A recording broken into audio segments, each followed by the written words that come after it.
കൊയിലാണ്ടി ക്ഷേത്രത്തിലുണ്ടായ അപകടത്തിൽ മരിച്ചവരുടെ കുടുംബങ്ങൾക്ക് നഷ്ടപരിഹാരം ക്ഷേത്രങ്ങളാണ് കൊടുക്കേണ്ടതെന്ന് വനംവകുപ്പ് മന്ത്രി എ കെ ശശീന്ദ്രൻ. അപകടം നടന്ന ഉടൻ തന്നെ വനംവകുപ്പ് ഉദ്യോഗസ്ഥർ, ജില്ലാ ഭരണകൂടം, പോലീസ് എന്നിവരെല്ലാം എത്തുകയും പരിശോധന നടത്തി റിപ്പോർട്ട് സമർപ്പിക്കുകയും ചെയ്തുവെന്നും മന്ത്രി ഇന്ന് പറയുകയുണ്ടായി.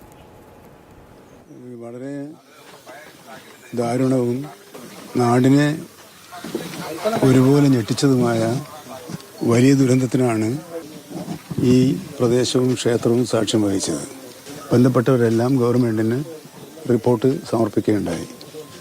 ആ റിപ്പോർട്ടിൽ കാണാൻ കഴിഞ്ഞത് നാട്ടാന പരിപാലന ചട്ടങ്ങളിലെ വ്യവസ്ഥകൾ പാലിക്കുന്നതിൽ വീഴ്ച സംഭവിച്ചിട്ടുണ്ട് എന്ന് തന്നെയാണ്.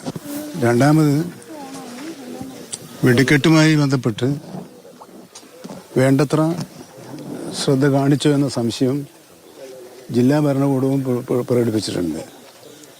ഇതിൻ്റെ എല്ലാം അടിസ്ഥാനത്തിൽ നിയമപരമായി നടപടികൾ സ്വീകരിക്കാനാണ് സർക്കാർ തീരുമാനിച്ചിട്ടുള്ളത്.